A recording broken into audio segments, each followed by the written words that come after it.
recording. Ya, oke, 1, 2. Ini bareng ya? Ini bareng. Oh, enggak bareng. Nah, siapa ya? 1, 2, 3. Halo guys, ya ketemu lagi dengan saya Putra Padas dari channel Padepokan Kailasa.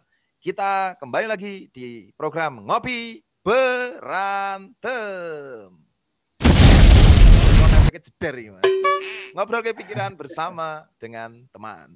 Oke guys, kali ini saya kembali mengajak teman saya Mas Risang Anggoro Eliarso untuk berantem, melanjutkan keberanteman kami waktu itu yang ternyata di beberapa beberapa sisi mendapatkan respon, dan secara khusus ada sebuah persoalan menarik yang kiranya menarik juga untuk kita obrolkan khususnya di tengah pandemi ini. Nah, oke, Mas Risang apa kabar?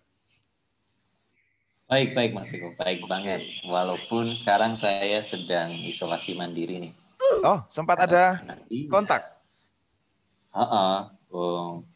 Untungnya hasil tesnya negatif sih, tapi karena ini hanya pakai antigen test, kan tidak seakurat PCR ya. Karena saya punya sejarah kontak erat dan di rumah ada kelompok rentan, saya diminta untuk isolasi mandiri selama 10 hari. Ini hari ke-7. 3 hari lagi baru bebas. Baik. Oh ya, baik. Semoga hasilnya baik-baik semua, Mas. Walaupun negatif sehat, kan. Sehat, tanpa gejala. Tanpa gejala ya. Betul. Oke. Baik. Ya, semoga semua baik-baik aja dan senantiasa sehat semuanya.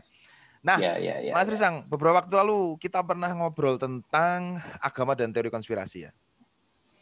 Kayaknya ya. Iyalah. Lagi pancen biasanya iki angel wedeng nek ngomong ngono. Lu kayaknya dulu pernah bilang ini, mosok. Saya kira ora iso selak wong ono jejak digital. Oh iya, betul ya. Oke. Iya. Pernah. Kita pernah bicara tentang agama dan teori konspirasi dan responnya cukup bagus. Hampir 1.000 ditonton oleh dimanapun berada. Wah, kita patut bersyukur gitu ya. Dan banyak komentar oke banget Mas, ono 15-an punjul nek rasa lah, luar biasa. Padahal sing nonton 1000 ya, sing komentar ya lumayan daripada ono sing komen kok. Oh ngono ya.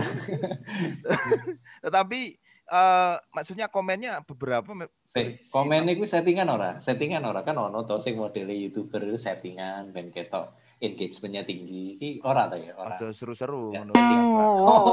Seru. Nah, itu jangan Iya. Oke, nah paling enggak gini, untuk agama dan teori konspirasi kita sudah bercakap bagaimana kita perlu hati-hati dalam bersikap, termasuk juga dalam beragama sekalipun, ketika berhadapan dengan teori konspirasi yang oleh Mas Risang digarisbawahi sebagai aksioma waktu itu.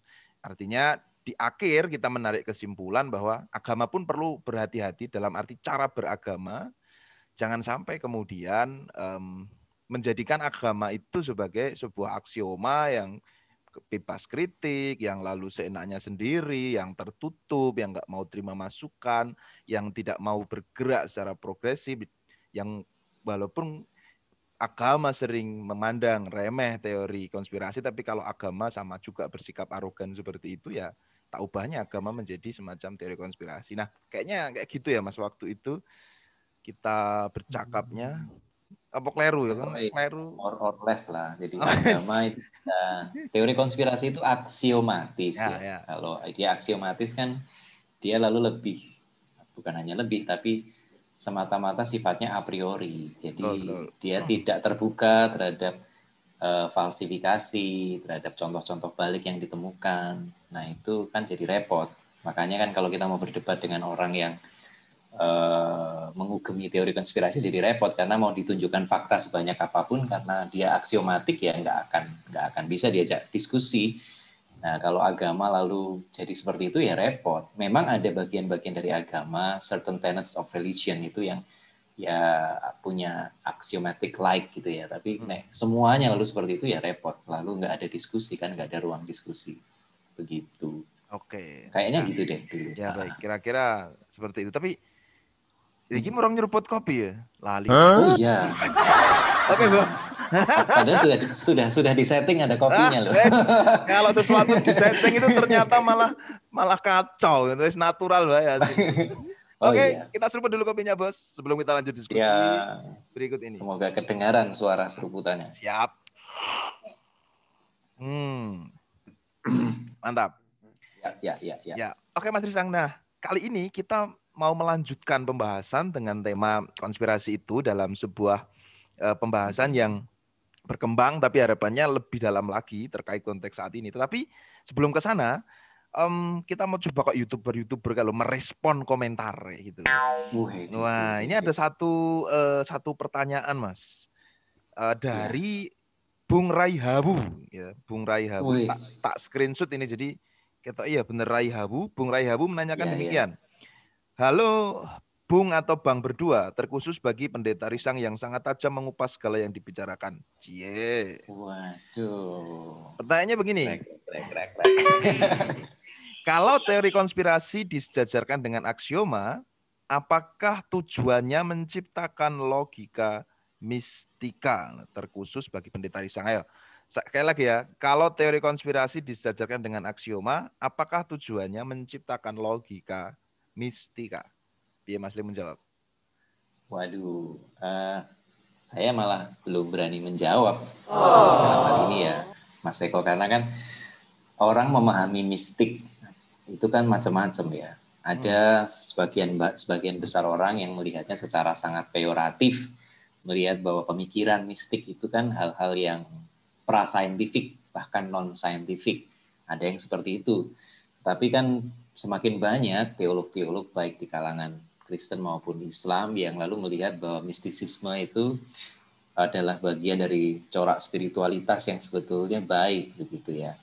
Dulu kan Mas Eko juga sudah pernah tuh ngajak ngobrol Mas Argo gitu. Nanti kalau itu kan beda banget. Melihatnya secara lebih amelioratif, lebih positif. Nah, saya lalu sebetulnya pengen tanya balik sama Bung atau Mas atau apa ini? Ya, Bung Raihawu ya. Bung Raihawu ya.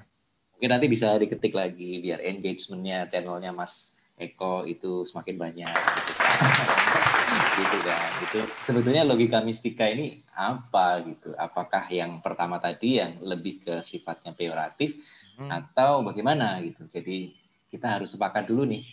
Apa namanya definisi operasional dari logika mistika itu apa? Lah nanti kita bisa diskusi. Malah nanti bisa bikin konten baru ini, logika mistika. Oke, ya.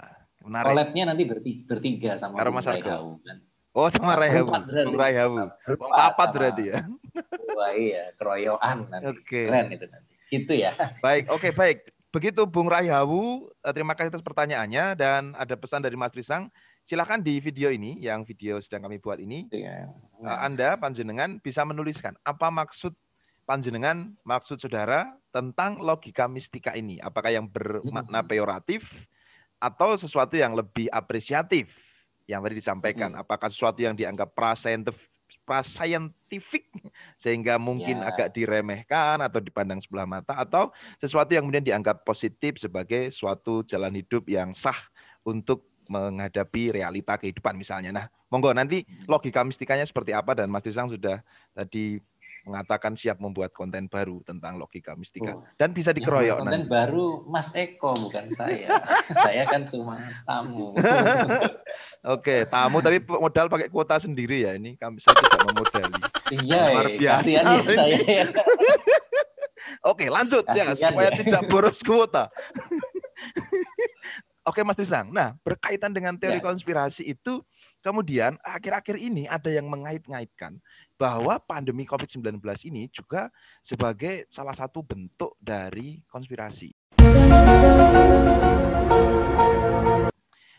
Ada satu video yang sempat viral, saya nggak tahu, saya juga nggak sempat cek di sosmed, artinya YouTube, Facebook dan yang lain-lain, tapi paling tidak beredar di grup WA, itu dari kalangan kekristenan. Jadi ada salah satu tokoh, katakanlah pemimpin agama Kristen di situ, pendeta atau gembala, yang lalu secara mantap begitu mengaitkan pandemi COVID-19 ini dengan konspirasi. Dalam arti apa-apa yang kemudian terjadi dalam virus ini itu dianggap sebagai sesuatu yang memang disetting sedemikian rupa termasuk vaksinnya. Nah, ironis maksud saya paling enggak bagi saya sendiri kan kita harus mengakui posisi kita ya. Artinya seperti virus lalu vaksin, khususnya vaksin itu sendiri itu dianggap sebagai semacam cara untuk menaruh chip di dalamnya dan itu dianggap sebagai manifestasi dari penggenapan kayak apa ya nubuatan-nubuatan kitab suci tentang Namna, tentang antikris dan seterusnya begitu. Ya gini loh maksudnya saya nggak setuju tentang hal itu, tapi saya sendiri memang memahami ada by design sih. Ini jujur ya ada by design di balik pandemi ini menurut saya begitu. Nah, Mas Isang setuju gak? Ada jadi iya ya. Menurut saya ini sesuatu yang lalu didesain gitu. Iso ora setuju lagi oleh ora setuju lah ngopi sih. Jenenge berantem kok. Iya, harus berantem beneran ini. Well, kalau desain itu kan macam-macam ya Mas Eko ya. Jadi terkait dengan COVID-19, terkait dengan SARS-CoV-2 ini kan by desainnya itu bisa berlevel-level. Dulu, tapi juga sampai sekarang, ada pihak-pihak yang berpendapat misalnya bahwa SARS-CoV-2 ini dibuat oleh manusia. Jadi ini adalah virus hasil rekayasa biologi. Gitu ya. Jadi bahkan ada yang mengatakan bahwa ini adalah biological weapon, gitu ya, senjata biologis. Jadi ini virus corona atau coronavirus yang lalu di bioweaponized, dijadikan senjata biologis begitu. Dan ini bocor di lab di Cina, tapi Cina lalu mengatakan bahwa bukan, ini karena pada saat sebelum terjadi pandemi ini ada acara militer yang dihadiri juga oleh kontingen dari Amerika Serikat. Ini berarti orang-orang Amerika yang bikin, lalu ditaruh di RRT dan lain sebagainya gitu. Rame waktu itu ya. Cuma kalau terkait dengan hal itu, nah sebenarnya dunia ilmiah, kajian virologi itu kan sudah punya cara untuk mengidentifikasi apakah virus ini terjadi secara alamiah, tetapi apakah juga virus ini terjadi karena rekayasa genetik atau rekayasa biologi itu. Sebetulnya bisa, karena memang sebetulnya sudah ada virus-virus yang biasanya untuk tujuan pengobatan seperti adenovirus gitu ya, yang lalu direkayasa supaya nanti bisa dimanfaatkan untuk vaksin dan lain sebagainya. Itu bisa. Nah, pertanyaan besarnya kan adalah apakah SARS-CoV-2 ini hasil rekayasa gitu ya, dibuat oleh manusia. Nah, secara sederhana untuk menentukannya itu ada dua langkah. Yang pertama adalah biasanya lalu membandingkan sekuensi genetis yang ada pada suatu virus baru dengan basis data atau database genetis virus-virus yang sudah dikenali sebelumnya. Nah, biasanya lalu akan ketahuan bahwa ini lebih dekat ke kelas virus yang mana.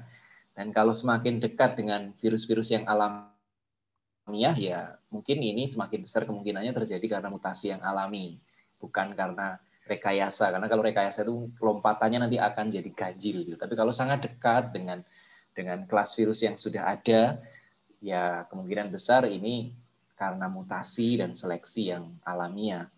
Dan yang kedua yang juga biasanya dilakukan adalah mengidentifikasi adanya apa yang disebut sebagai genes receptor atau reporter genes. Jadi ketika kita melakukan rekayasa genetik terhadap suatu virus itu biasanya kita lalu membuat marker-marker penanda-penanda supaya dari tahap satu sama tahap lain itu kelihatan progresnya. Jadi ini tujuannya untuk mengevaluasi. Macam-macam caranya, bisa melalui pewarnaan sekuensi genetik tertentu, dan itu kelihatan kok kalau nanti misalnya dianalisis. Oh, ini ada markernya, ada reporter genes-nya. Nah, kalau ada reporter genes-nya tadi, maka bisa dipastikan bahwa ini hasil rekayasa laboratorium misalnya. Nah, dua hal ini nggak ketemu, nggak muncul di SARS-CoV-2. Bahkan ada tulisan yang menurut saya penting sekali untuk dibaca dan dipahami. Tidak panjang tulisannya, tulisan Christian G. Anderson dan kawan-kawan, judulnya The Proximal Origin of SARS-CoV-2. Saya bacakan ya quote per quote-nya. In theory, it is possible that SARS-CoV-2 acquired RBD, or receptor binding domain mutations, during adaptation to passage in cell culture, as has been observed in studies of SARS-CoV. But the finding of SARS-CoV-like coronaviruses from pangolins with nearly identical RBDs, however, provides a much stronger and more parsimonious explanation of how SARS-CoV-2 acquired this via recombination or mutation, kayak gitu ya. Bahasa Jawa Jadi nih terjemahannya. Secara teori itu memang mungkin ini lalu dibuat berdasar di laboratorium, terutama RBD-nya kan pas banget. Jadi di dalam sel-sel tubuh kita itu kan ada yang disebut sebagai ACE, angiotensin converting enzyme receptor, itu banyak banget, dan yang membuat SARS-CoV-2 itu lalu bisa menular, bisa menginfeksi manusia itu kan karena spike proteinnya itu binding sama ACE receptor ya. Nah, reseptor binding domainnya ini, RBD-nya ini emang secara teoritis bisa direkayasa di laboratorium. Tetapi ya tadi berdasarkan analisis dua hal tadi, ternyata para peneliti menemukan bahwa RBD yang hampir identik dari keluarga coronavirus itu bisa ditemukan di virus-virus yang dijumpai di terenggiling.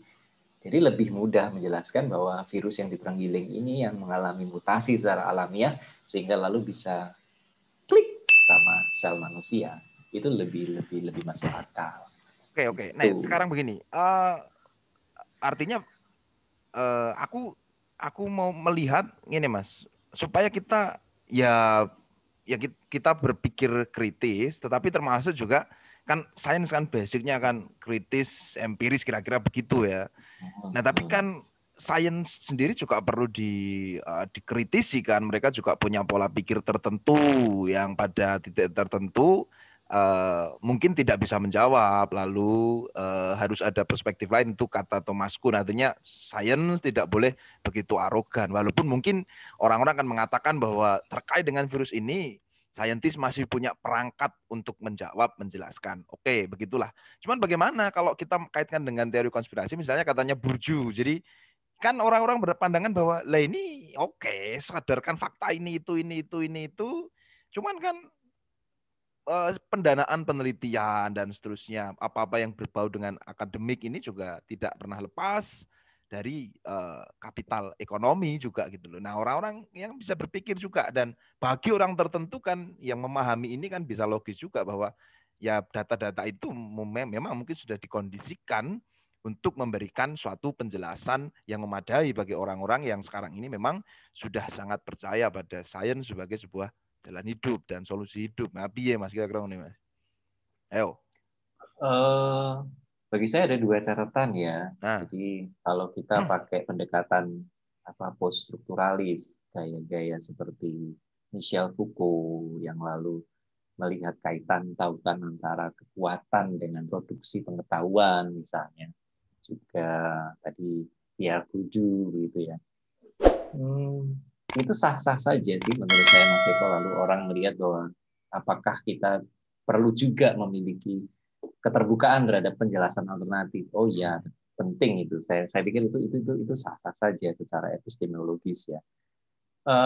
Cuma saya ingin punya dua catatan penting. Yang pertama adalah ketika kita berbicara secara ilmiah, kalau kita merujuk pada pemikirannya Karl Popper kan, sebuah teori, sebuah penjelasan ilmiah itu kan sangat terbuka untuk difalsifikasi.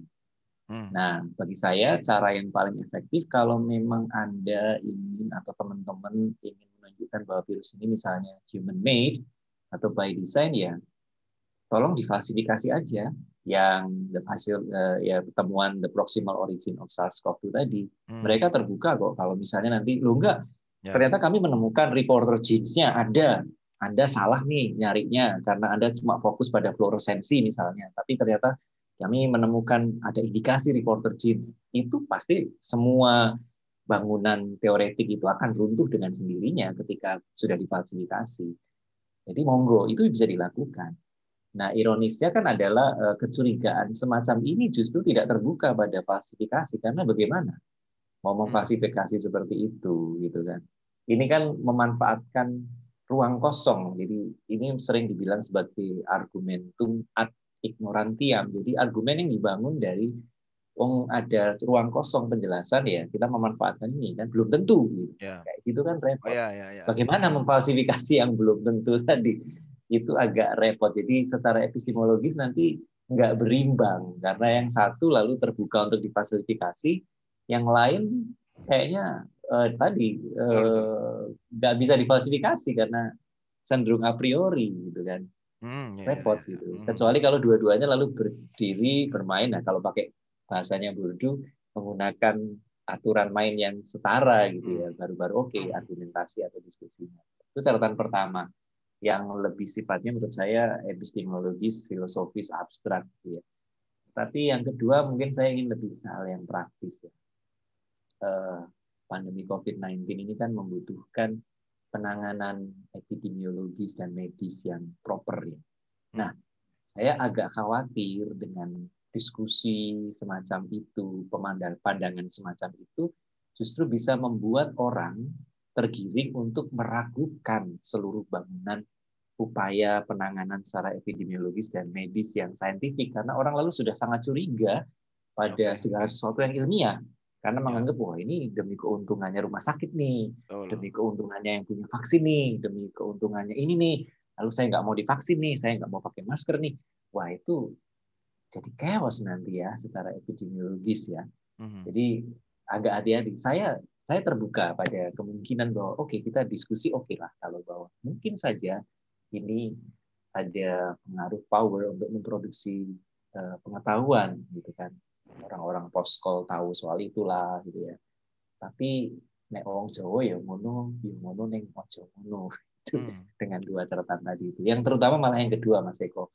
Saya khawatir nanti orang-orang yang tidak bisa memilah-milah ini secara proporsional, secara cukup kritis, ngebiah uyah. Jadi membuang bayinya beserta air comberannya gitu kan. Jadi wah ini by design nih. Jadi semuanya vaksin itu by design. Apa itu semua by design? Wes pokoknya kita tinggalkan. Itu nggak boleh, nggak penting. Repot. Nggak rampung-rampung. Oke, betul. Nanti apa raja lautnya nggak laku-laku. Oke. Atau apa? Drink nih. Wah, drink nih anu sih. Apa mencoba menyelam sih. Oh. Baru ini Loka Cafe. Lagi. Loka Cafe. Nah, ya. Ntar saya nggak bisa main-main ke Loka Cafe. Iya. Wah. Enggak, tapi ngene. Aku perlu menjelaskan. Maksudnya begini. Di awal aku katakan bahwa by design di sini tadi kan saya sudah menyinggung ada beberapa level ya. Maksudnya beberapa definisi titik diskusi tentang by design, titik diskusi yang sering menjadi titik tengkar. Maksudku by design di situ adalah ini fakta yang tidak bisa dihindarkan kan. Kalau tadi jenengan juga terbuka untuk falsifikasi data baru misalnya, ini lah uang kui ketika ada potensi untuk mencari keuntungan pasti dia akan mencari keuntungan juga. Fakta-fakta yang menunjukkan bagaimana entah yang sakit, entah yang tidak sakit semua harus mengkonsumsi vitamin, masker, lalu vaksinnya begitu rupa tersedia, tapi juga ada yang bermain di situ, lalu tes aja lah gitu loh. Kita tahu misalnya tes wih nek regane semene dadine pirang dino, tapi nek misalnya larang kayak gitu iso cepet gitu. Artinya medisnya di situ mungkin nggak ngene loh. Mungkin nggak. Contoh misalnya ini alami memang. Anda tadi panjenengan menjelaskan bahwa apa-apa yang terdapat di dalam jenenge opolah simptom virus ini ada di dalam terenggiling atau kelelawar atau apapun sehingga lebih mudah untuk memahami ini sebagai sesuatu yang alami. Tapi bisa nggak itu di enrichment apa diperkaya lalu kita lihat bagaimana ini begitu masif sehingga kemudian ada yang mencari keuntungan di situ gitu loh.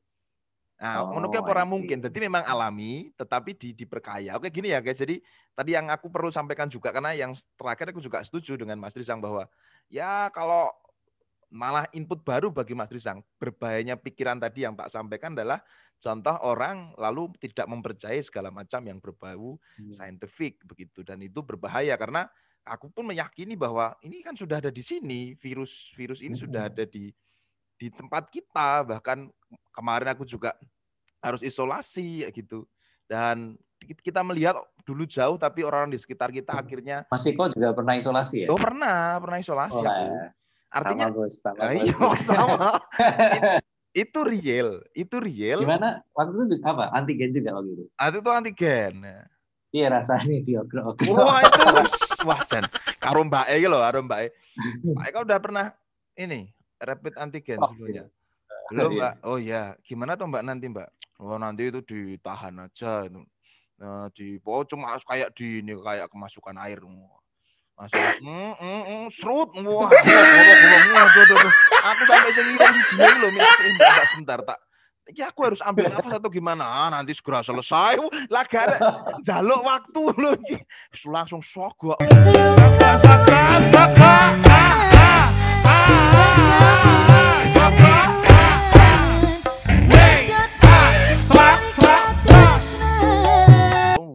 Wah, Lah iya. rasanya nangis aku, metu air mata aku di antigen nih.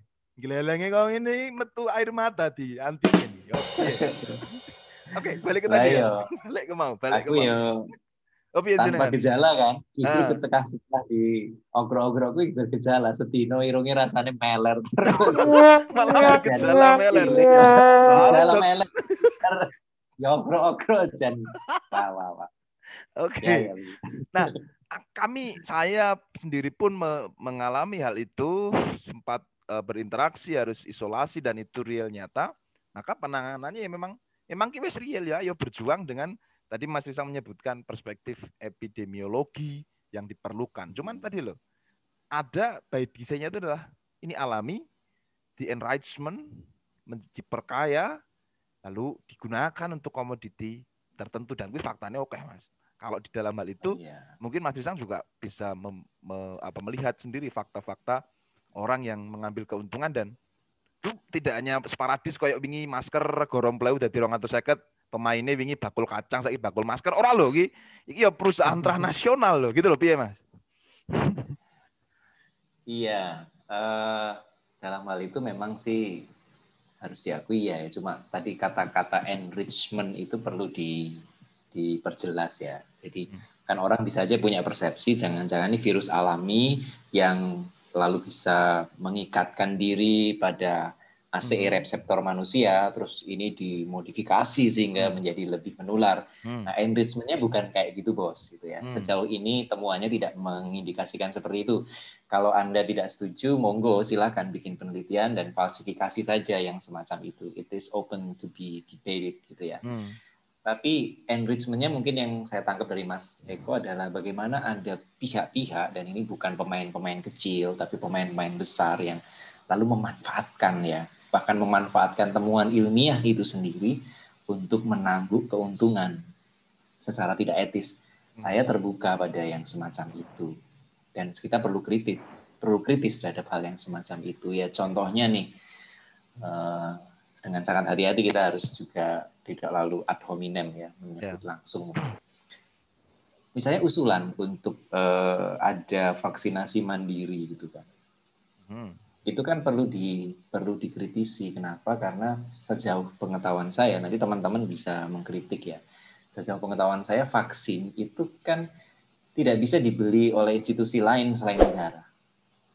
Nah, jadi kalau sampai ada yang punya inisiatif, ini kita jual untuk yang mau vaksin mandiri, itu hampir pasti itu mengambil jatah negara.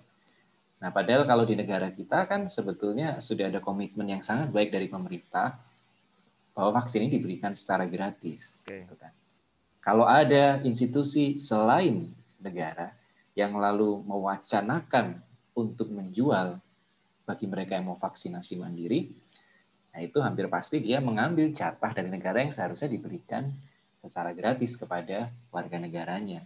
Dan ini bukan cuma masalah duit, sebetulnya Mas Eko. Yang saya lebih khawatirkan adalah ketika orang lalu berbicara soal vaksinasi mandiri, orang lalu sangat mungkin mengabaikan prioritas epidemiologis.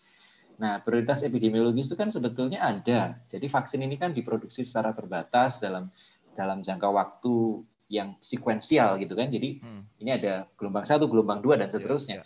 Nah, itu kan diberikan berdasarkan prioritas epidemiologis. Siapa yang lebih rentan itu yang seharusnya mendapatkan lebih dahulu. Nah, kalau nanti dijual beli seperti itu kan bisa merusak sekuensi ini. Malah jangan-jangan yang paling rentan nggak dapat nanti. Repot. Nah, bagi saya by design yang seperti itu ada dan kita perlu kritik itu. Nggak kayak gitu cara mainnya ya, nggak gitu. Bagi saya kayak vaksin itu kan harusnya jadi public good gitu ya, bukan yang untuk semacam itu. Oke. Nah, ya ini kita kira-kira sebenarnya mungkin orang-orang yang lain yang bergelut di bidang geopolitik atau epidemiologi, virologi mungkin lebih ngerti ya Mas daripada kita gitu ya. Nek jenengan Gunar itu biyen kan sekolah dokter. Wah, aku tadi nek soal ngono kuwi aku wis oke siap, tapi paling enggak ada yang memang lebih istilahnya lebih paham tentang hal itu. Jelas. Gitu. Nah, kita mau masuk sebenarnya yang Mas, walaupun mungkin kita tidak dalam arti untuk memberikan penjelasan yang memadai tentang hal itu, tapi ini kita mau masuk ke sing video tadi loh, sing mengaitkan pandemi dan seterusnya dengan 66 antikris, lalu kiamat dan seterusnya, tanda-tandanya sudah terlihat. Ini Mas belum ke sana. Karena ada satu ketakutan bahwa ono chip gitu ya, walaupun wis dibantah mosok chip mlebu nggon cairan kayak gitu. Tapi sing kuwi lho Mas. Apa potato chip? Nah, potato chip yo. Kuwi sebut merek, kuwi kudune lak Kansa kopi ngono lho iklan sik nek. Ora yo, potato chip dudu merek yo. Oh, kan kentang, chip kentang. Potato chip, nek merek kan nganggo aku nggak sebut merek, Bro. Ya, Bos. Nah, kan ngene, ono ketakutan kuwi kok ngene lho, seberapa kita bisa yakin ya. Kan waktu itu ono sing nolak juga ya. Ragun divaksin dan seterusnya karena begini begitu. Tapi kuwi vaksine kuwi jarene ono nomere, ono barcode dan seterusnya. Gini kan satu itu dianggapnya nomor ID sehingga wong sing divaksin iki ID-ne iki kok iso dikontrol digerakke oleh sebuah sistem yang disiapkan oleh konspirator itu satu. Tapi wis dijelaske waktu itu sapa ya sing Tri BUMN apa Desperindak apa kesehatan apa piye sing sebenarnya kuwi barcode ben ra dipalsukan. Jadi kuwi men ra dipalsukan lho. Jadi kuwi ya memang vaksin kuwi, ora vaksin liyane kayak gitu. Nah, seberapa bisa kita yakin nek koyo ngono-ngono kuwi nenggon medis ngono memang perlu Mas ngono kuwi. Misale, ya kita ora ngerti to. Kuwi sejauh apa jenengan membaca kuwi engko misale risang anggur liarso engko untuk vaksin C piro koyo golongan ngono ya. Untuk vaksin C piro. Menurut PKPK. Nah, kok risang anggur liarso C1 bla bla bla apa piye ngono kuwi? Kuwi seberapa kita bisa yakin dengan hal itu dari perspektif epidemiologi?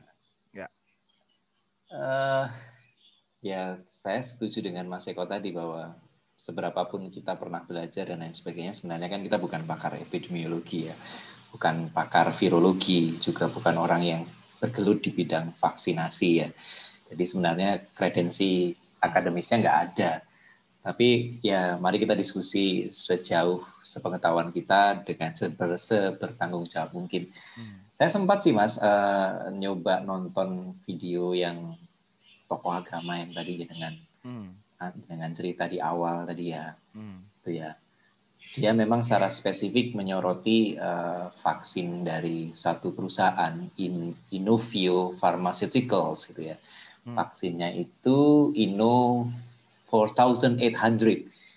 Nah, itu teknologi yang sangat baru. Jadi vaksin itu kan secara sangat sederhana itu bisa dibedakan menjadi 4 tipe. Satu adalah yang menggunakan virus utuh yang sudah dilemahkan. Ini yang zaman paling dulu kala. Jadi virus yang sudah dilemahkan, dimasukkan di tubuh sehingga tubuh lalu mengenali virus itu dan antibodi sistem kekebalan itu bisa siap gitu kan. Wah, nanti begitu ada yang mirip seperti itu langsung dihajar gitu. Itu virus utuh yang dilemahkan. Tipe 1 ya. Tipe 1. Tipe 2 itu adalah bagian virus atau sebetulnya protein unit. Jadi virusnya sudah dipotong-potong. Nah, sebagian virus yang bagian yang paling prominent, yang paling gampang dikenali lah, itu lalu dimasukkan ke tubuh. Tapi ini jelas nggak punya potensi untuk menginfeksi, Wong. Dia bukan virus, dia cuma potongan gitu kan. Lalu nanti di tubuh mengenali itu langsung nanti siap juga. Begitu ada virus masuk dengan bagian yang mirip kayak itu langsung diajar. Gitu. Itu tipe 2. Jadi unit protein ya, atau potongan virus tipe 2. Tipe 3 ini yang baru-baru ini itu adalah yang menggunakan materi asam nukleik. Kan di dalam tubuh itu ada 2, ada deoksiribonukleik acid (DNA) dan ada ribonukleik acid itu RNA. Nah, ada yang teknologinya based on DNA, ada yang based on RNA gitu ya. Nah, yang keempat adalah yang mirip seperti nukleik tadi, tetapi beda cara masukkannya. Ini menggunakan virus, tapi virus yang lain. Nah, virus yang lain itu direkayasa secara genetis sehingga punya materi genetis yang lalu bisa membuat sel tubuh itu memproduksi kekebalan tubuh. Jadi tubuh memang sengaja diinfeksi oleh virus, tapi virus baik. Nah, 2 yang terakhir ini teknologinya maju banget nih. Nah, Inovio dengan Innovo 1800-nya itu vaksin DNA. Itu baru banget. Nah, yang masuk di Indonesia itu bukan teknologi ini. Sinovac yang dipakai sama pemerintah itu teknologinya teknologi tipe 2. Itu teknologi agak kuno. Tapi proven and tested. Iya, protein tadi. Jadi seperti itu.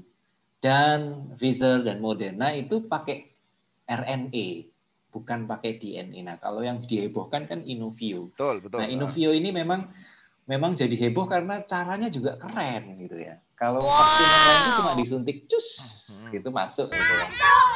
Nah, Inovio ini pakai teknologi elektroporasi namanya. Jadi menciptakan pori-pori di dalam sel dengan kejutan elektrik. Jadi alatnya itu memang boys banget, keren banget memang. Dan orang itu kan wow gitu lihat itu. Oh boy gitu. Jadi nanti ada jarum suntiknya, nanti vaksinnya dimasukkan, cus, gitu materi genetiknya disebar, tapi lalu ada alat pengejut listrik. Gitu ya. Nanti mengejutkan sel-sel di sekitar itu supaya nanti sel-selnya bolong-bolong dan materi vaksinnya itu bisa masuk ke dalam sel. Tapi tidak dipakai di Indonesia.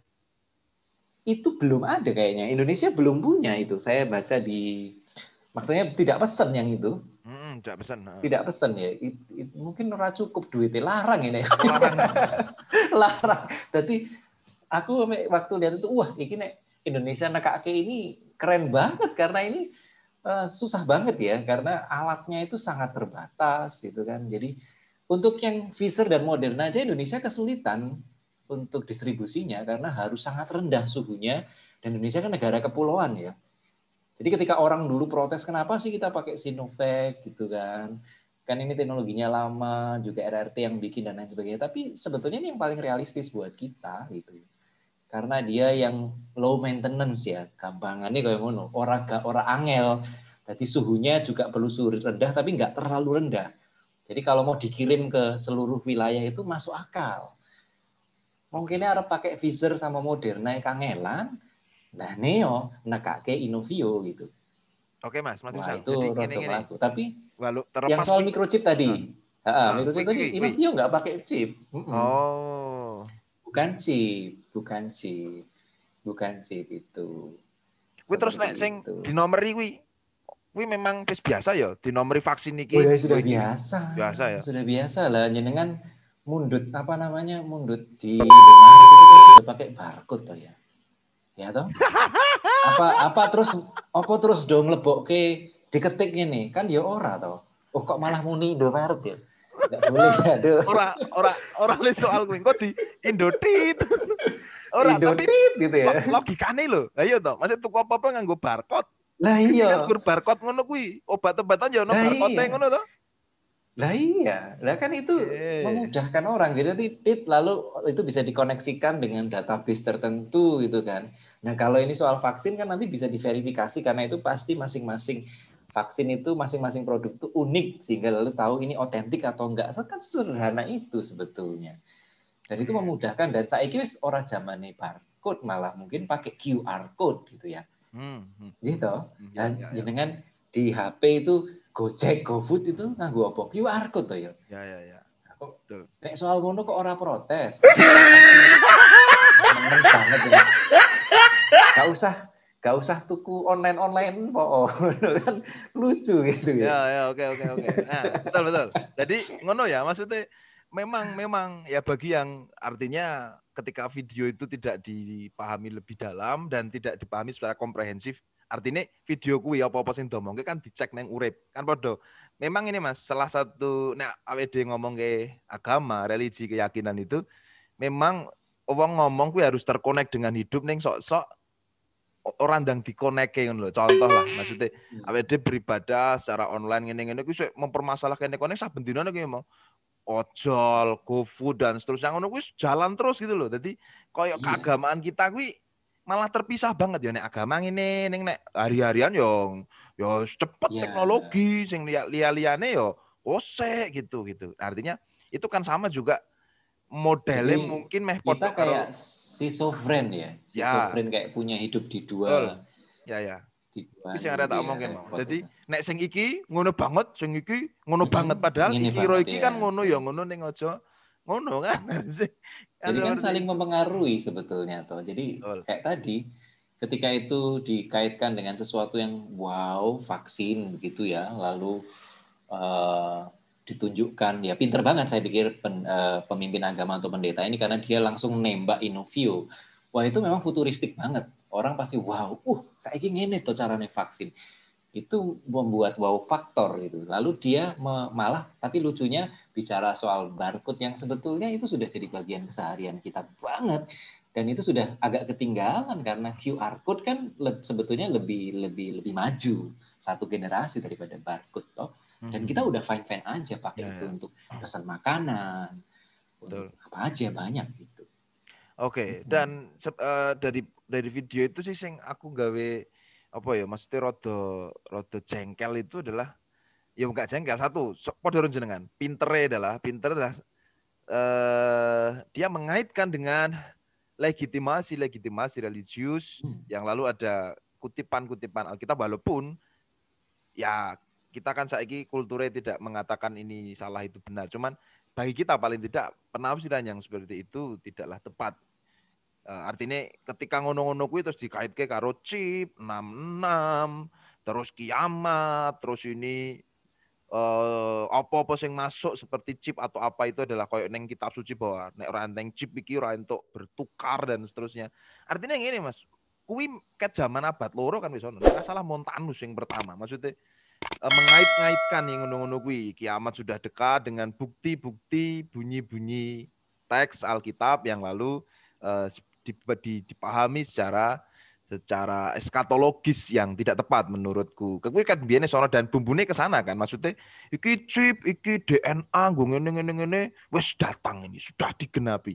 Aku mau katakan nek menurutku kita sekarang ini menyikapi video itu, ayo WDW lihat lagi bagaimana cara kita membaca teks kitab suci, menurutku gitu. Maksudnya teks kitab suci itu khususnya yang berbau apokaliptik kan kudune ora ditegaskan, masih mau ditegaskan. Jadi sing kitab-kitab apokaliptik kuwi ora kudune diwaca harafiah mentah-mentah sebagai prediksi akhir zaman akhir atau apapun. Kuwi kudu ditegaskan karena sesuk mesti terulang meneh iki pandemi, sok apa meneh. Kuwi muncul terus kok. Omben aku 2017 ya. 2017 atau 2016 delek ini sebentar lagi akan ada turbulensi loh Pak. Masa kesesakan loh Pak. Ngono wedi aku lagi berproses neng kene delek artinya itu muncul terus. Zaman aku si SMP ya muncul, SMA muncul, kuliah muncul, lulus kuliah muncul, iki meneh ya muncul. Maksudnya kayak angka-angka 66 antikris dan seterusnya ngono kan kuwi kan lambang waktu itu to ya. Dadi ora usah dikaitke melintasi zaman. Maknane kan lu kudu luwih jero saka kuwi. Dadi orang percaya itu harus senantiasa bertahan dalam setiap kondisi untuk menjadi setia. Kan ngono tuh artinya bahwa kekuatan Nek istilahnya Pak Buti destruktif di luar Allah kuwi, mbuh ana apa bentuknya kaya ngapa tapi ada itu akan memakai macam-macam untuk membuat manusia tidak setia kepada Allah. Kan intinya di situ ora kok terus nam-nam kuwi kae antikris ngene-ngene. Nah kuwi ayo minta penegasan lagi lah Mas. Nek aku sing ngomong kan gol kentir nek aku. Ora mutu nek jenenge jelas kan runtut jebret ngono. Ayo monggo. Kuwi lho soalnya nek bagi yang mendengarkan Padahal yang pernah meneliti soal sastra apokaliptik ini malah Mas Eko gitu kan. Harusnya Mas Eko yang ngajarin ora gimana. rampung kok Mas. Judul. Ya. Iya, Gimana jadi apokaliptik ya. Apokaliptein itu kalau yang dulu pernah mengenal dan diajar oleh Pak Pendeta Wianto itu kan sebenarnya itu membuka tudung, membuka selubung, membuka tabir, mengungkap tabir sejarah. Dan sastra apokaliptik itu biasanya ditulis dalam bahasa sandi. Ya. Yang Wahyu itu sangat kelihatan karena bisa dibilang keseluruhan kitab Wahyu itu disampaikan dalam bahasa apokaliptik ya. Tapi sebetulnya fragmen-fragmen sastra apokaliptik itu bisa kita jumpai di banyak kitab yang lain, begitu kan? Daniel di Perjanjian Lama, bahkan kita bisa melihat betapa kitab Daniel, bagian-bagian kitab Daniel itu juga akhirnya mempengaruhi imajinasi yang dimunculkan di dalam kitab Wahyu. Itu kalau teman-teman membaca secara teliti kelihatan kok, gitu kan? Sesuatu yang diceritakan di kitab Wahyu itu sebetulnya sudah pernah juga dielaborasi atau dimanfaatkan di kitab Daniel. Dan kalau nggak salah Mas Eko dulu malah mencoba mencari yang itu di kitab Matius malah ya, di Injil Matius ya. Jadi ada di situ. Ada juga. Dan ini kan disampaikan dalam bahasa, dalam tanda kutip bahasa sandi. Kenapa? Karena yang dihadapi itu kan kekuatan yang besar, kuat, dan sekaligus represif, agresif gitu kan. Zamannya penulisan kitab Daniel yang dihadapi kan dinasti Seleukia kan yang menjajah gitu kan Yehuda dengan sedemikian rupa. Jadi kalau mau mengkritik langsung ya harus hati-hati bos gitu, harus pakai bahasa yang diketahui semua orang tetapi dalam lingkup yang terbatas gitu. Demikian juga kitab Wahyu kan itu kan ditulis dalam rangka untuk di satu sisi mengkritik Imperium Romanum, kekaisaran Romawi, tetapi juga seperti yang tadi Mas Eko ngendikaken, ini kan untuk memberikan nasihat pastoral. Kata kuncinya sebenarnya satu sih, hupomone. Jadi perseverance, tabah, bertahan. Ya, kayak sing tenang, ben iso mikir. Sing tenang, ben iso mikir. Ra usah sumelang, aja kuwatir. Ya, kurang lebih kayak gitulah ya. Apa itu kan nasihatnya. Tenang.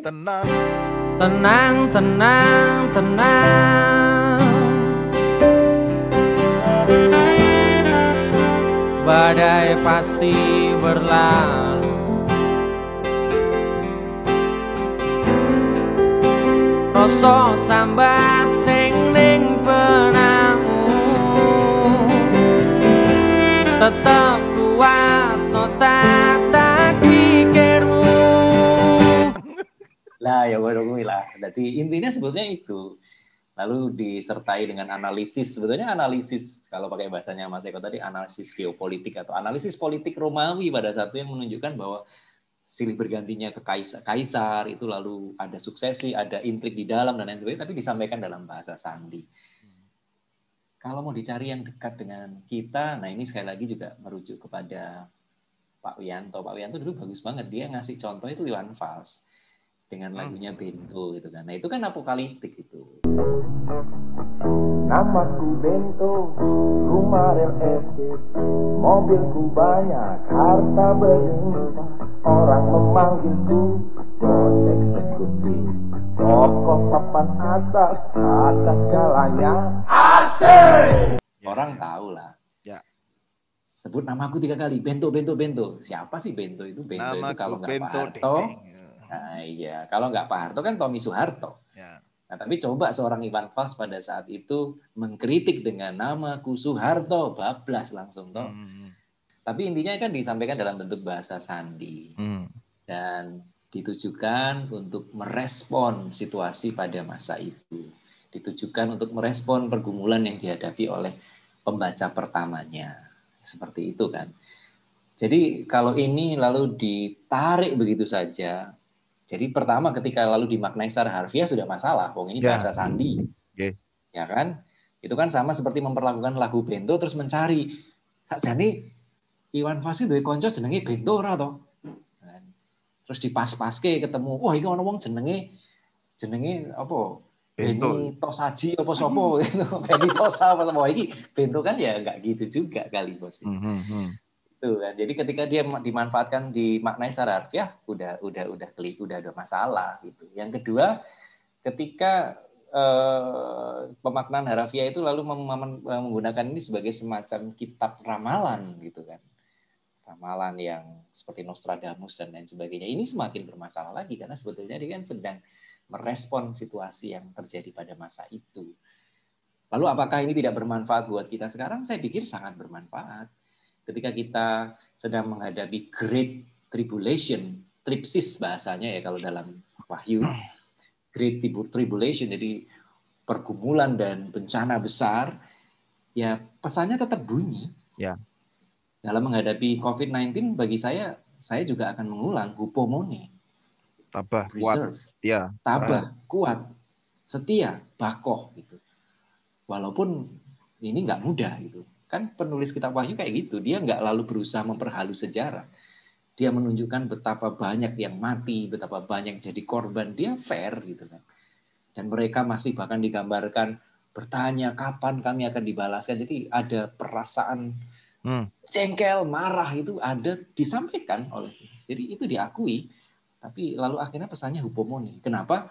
Karena dia lalu memberikan analisis bahwa yang seperti ini tidak untuk selamanya, gitu kan. Lalu ada titik-titik terang yang walaupun belum terrealisasi sepenuhnya, dia menunjukkan hal itu. Bagaimana binatang itu akhirnya ditundukkan dan lain sebagainya. Nah, saya pikir itu juga ketika kita melihat COVID-19, virus ini memang masih jauh dari bisa kita tundukkan, tetapi ada vaksin, lalu sekarang kita juga lebih punya pengetahuan tentang bagaimana menangani gejala itu secara lebih baik. Dulu kan di awal-awal bingung banget tuh, ada yang bilang pakai hidroquinolone bisa, ada yang bilang pakai ini bisa, masih pada bingung tuh. Nah sebetulnya sekarang teman-teman tenaga medis itu sudah lebih tahu bagaimana cara mengatasinya. Yang harus dilakukan kan agar supaya fasilitas medis itu nggak kewowogen. Jadi ini ono pasien sing teko butuh respirator ya di ono respiratore, butuh isolasi mandiri ya isolasi mandiri. Nek sing sekarang kan kita kewowogen. Jadi sanggupe nangani wong 10 sing teko wong 100. Nah sing 90 mati kan itu yang terjadi. Ya, karena tidak tertangani. Tidak tertangani tapi termasuk sing loro-loro di ora Covid loh, Mas. Kan sing loro-loro ora Covid kan terbengkel. Betul, itu juga karena komorbid yang non Covid iso terbengkel ya sampai betul. mati. Jadi misalnya contoh sederhana nih yang dialami warga jemaatku. Dia itu diabetes. Kan orang kalau diabetik itu biasanya kan meremen kemana-mana tuh, tekanan darahnya nanti berpengaruh, kolesterolnya berpengaruh. Dan sakjane kan sudah dimudahkan bahwa apotek-apotek tertentu itu menyediakan loh pelayanan pemeriksaan gula darah, pemeriksaan kolesterol itu ada berbayar tapi ya daripada neng rumah sakit toh seperti itu bisa 24 jam bahkan beberapa. Nah itu saya kira apotek-apotek orang wani nangani ya kan? Karena COVID kan, lalu ada kontak erat toh nggak berani, jadi mereka nggak bisa ke apotek, mereka ke puskesmas juga was-was.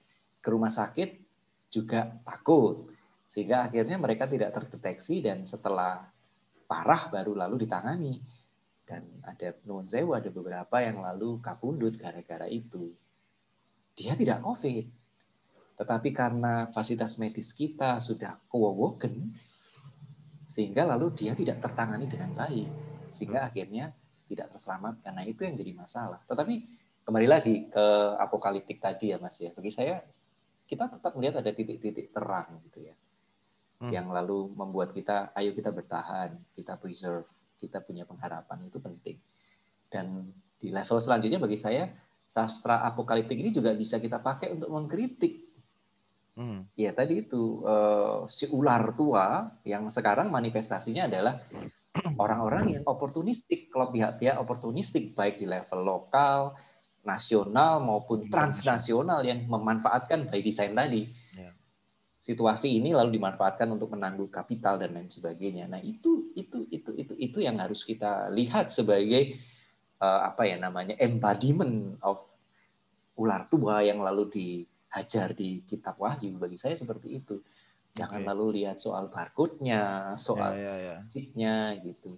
Terus kayak sing kan itu kalau nggak salah dikaitkan juga dengan kalau ini kalau sing bunyi apokaliptik loh. Kalau kamu nggak punya tanda binatang itu apa-apa orang untuk membeli dan seterusnya. Kan zaman biyen kan wajar. Maksudnya wajar tuh kayak misalnya lah neng Wahyu kuwi ono kelompok Kristen neng Kotanti aku lali. Kuwi nek dhek arep dagang karo wong liya kudu menyangkal nama Yahweh dan mengakui nama si ilah itu atau kaisar itu begitu. Dan itu kan waktu itu kan wajar. Maksudnya ketika dalam konteks itu bunyi waktu itu dalam konteks yang dihadapi penulis-penulis apokaliptik itu adalah bunyi real waktu itu ada salah satu ketentuan misalnya harus menyembah ini atau alat tukar di mana alat tukar itu sebagai kekuasaan raja. Jadi rasa perlu dikaitke iki chip sonek rano iki berarti digital orang-orang nyoni ramuni ya kuwi dilebokke nang nggon tanganmu. Ketoke ngono to Mas. Tidak se lenarik kan kudu orang ngono kontekstil waktu itu. Mungkin ada satu mata uang tertentu sing kudu nganggo kuwi zaman semono konteks real ora dikaitke saiki nek ra divaksin kok didenda apa nek ra divaksin ra mlebu cipe engko nyanditi ra terdeteksi ngono-ngono. Piye kuwi ngono kuwi? Iya, betul. Jadi teks itu kan sangat relevan pada masa itu ya, karena tidak usah sampai yang harus menyembah ilah lain tadi. Kalau kita bisa googling lah, Mas Eko bisa googling, teman-teman yang nontonnya juga bisa googling. Seperti apa sih mata uang Romawi pada masa itu? Kan pada umumnya bentuknya adalah nanti ada gambar kaisarnya itu, makanya kan Gusti Yesus pernah tuh ketika ditanyain pajak kepada kaisar gimana, terus dia lihat ini gambar siapa, ada tulisan apa. Nah, itu kan gambarnya kaisar. Nah, tulisannya juga biasanya polanya adalah dalam bahasa Latin, Divus, nama kaisarnya siapa, Pater. Misalnya Divus Neron Pater, Divus Augustus Pater. Yang artinya kan bapak atau bapak Augustus atau bapak Neron adalah sang ilahi, gitu kan. Nah, dengan itu jadi alat tukar pada masa itu, jadi currency pada masa itu, dan ya secara harfiah orang pada saat itu tidak bisa keluar dari sistem itu atau sulit sekali keluar dari sistem itu. Kalau dia mau belanja dia harus pakai gambar itu gitu kan. Seperti itu. Tetapi kan yang lalu ditekankan oleh penulis kitab Wahyu adalah bagaimana lalu tidak kita mengiyakan kultus pengilahian kaisar itu, bahwa itu lalu ada di mata uang, ya itu suatu realitas historis yang tidak bisa dibantah. Tetapi kan bukan berarti ketika kita itu lalu kita menyembah si kaisar kayak gitu. Jadi seperti itu situasinya sih. Nah, kalau yang sekarang dibawa ke situ ya roto katuan pakai banget. Dan kalau sekarang maksa banget nemen. Nah, kalau sekarang terkait dengan vaksin, lalu orang mau kemana-mana harus menunjukkan surat vaksin, ya bagi saya itu kan sesuatu yang secara epidemiologis rasional dan dibutuhkan gitu kan. Karena kan tidak ada negara, nggak usah negara deh, tidak ada wilayah manapun yang ada influx atau orang bergejala masuk atau orang yang positif masuk, itu kan pasti semuanya was-was. Nggak usah jauh-jauh deh membayangkan cross nasional. Saiki nang RT RW ini dewi wae lah. Yo. Nek ono sing positif piye? Kan ya do gigrik to. Langsung opiak to. Padahal pertama nek dielekke ayo nganggo masker ngono, wah ketoke angel tenan, tapi begitu ono sing positif kok rada gitu. Oh, wis angel.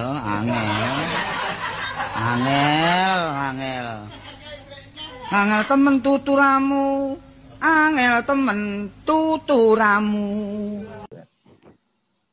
Saya yang isolasi mandiri padahal negatif aja, istri saya ketika belanja di warung itu bojoku dipleroki kok karo padahal lho aku ora ketemu bojoku, aku begitu kontak erat, ngerti nek iku kontak erat, aku langsung mlebu omah liyane. Tujuane kan ada warga yang punya rumah, aku tinggal di rumah kosong, jadi ketemu bojoku aku ora tahu. Berarti ini enggak jadi satu rumah sama Mbak Julia sama Bri. Enggak, kami terpisah. Saya sendirian di sini.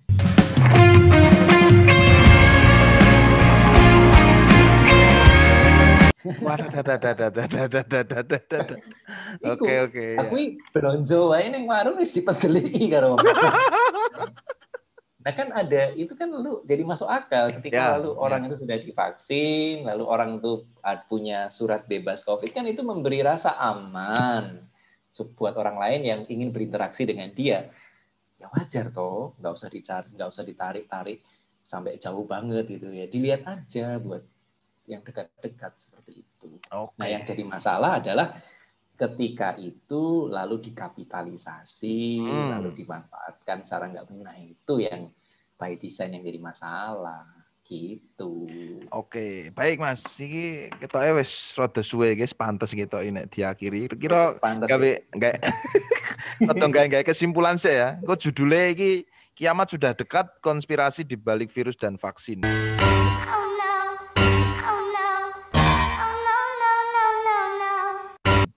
Kita bisa katakan bahwa itu mengada-ada ya. Kalau dari semua yang tadi sudah kita diskusikan loh ya. Walaupun konspirasi sudah kiamat sudah dekatnya perlu dikasih tanda tanya berarti. Engko tak kaitannya kiamat sudah dekat .2 konspirasi di balik virus dan vaksin tanda tanya. Kesimpulannya kita sampai kuwi mengada-ada terlalu dentok-entok ya gitu ya. Iya. Nah, ya. Betul, gitu dan kita bersama-sama tadi kita menyepakati bahwa ya corona ini nyata, itu real, walaupun ada yang dalam konteks tertentu mendesainnya untuk dijadikan komoditi keuntungan, tapi itu nyata dan solusi untuk bisa mengatasi itu adalah perspektif epidemiologi. Apalagi kita sudah tahu misalnya mengkapitalisasi itu mengambil keuntungan dari situ salah kan, tentu kita nggak akan ada di pihak itu para pendengar Kaula Kailasa kan. Kita peduli merawat kehidupan, maka perspektif epidemiologi yang kita butuhkan supaya virus ini segera berakhir. Sopo sing njaluk keuntungan ning kono didesain seperti apa dan seterusnya kayak ngopo, ini kan wis nenggone dhewe. Dan ini yang harus kita selesaikan gitu kan. Kita nggak bisa menolak itu. Maka tadi Mas Risang mengusulkan perspektif epidemiologi yang konsisten. Karena caranya yang rampung ya nganggo kuwi dan tidak perlu mengait-ngaitkan dengan kiamat dan seterusnya. Toh kalau ada video yang viral menyebutkan itu mengaitkan dengan chip 66 antikris, tadi kita sudah berkata bahwa itu berlebihan, bahkan tafsiran yang tidak tepat, dan itu terjadi berulang di banyak zaman. Ora gol corona iki. Biyen wis ngono, ana peristiwa apa iki akhir zaman, ana apa akhir zaman, ngono terus. Jadi maksudnya dulu waktu ada barcode juga sudah dimunculkan. Iya betul, pas muncul pertama kali barcode ya. Barcode itu kan waktu itu kan masih jarang banget toh. Kuwi wis do heboh kuwi. Tapi waktu itu zaman itu masih belum ada YouTube, belum ada WA. Rate nganu ya. Terutama lewat radio gitu kan, masih kayak gitu, atau ada yang khotbah langsung kayak gitu, itu sudah ada. Pokoknya setiap kali ono sing rada keren ngono ketoke, sampai saya suka musik rock dulu anyel loh, katanya band-band rock tuh kalau dibalik nanti ada pesan tersembunyi, ada suara setan. Yo piye nek hitam di yo mancing krowok-krowok gak mbok Via Valen yo nek diwalik anu yo munine ya ora penak. Ora penak. Nah, wake sing lagu Lingsir Wengi alon-alon yo ada mengundang setan, kabeh mengundang setan. Weteng leh ya mengundang setan, soalnya nek kira-kira iso mengendalikan, iso berbuat kriminal nek wetenge leh lho.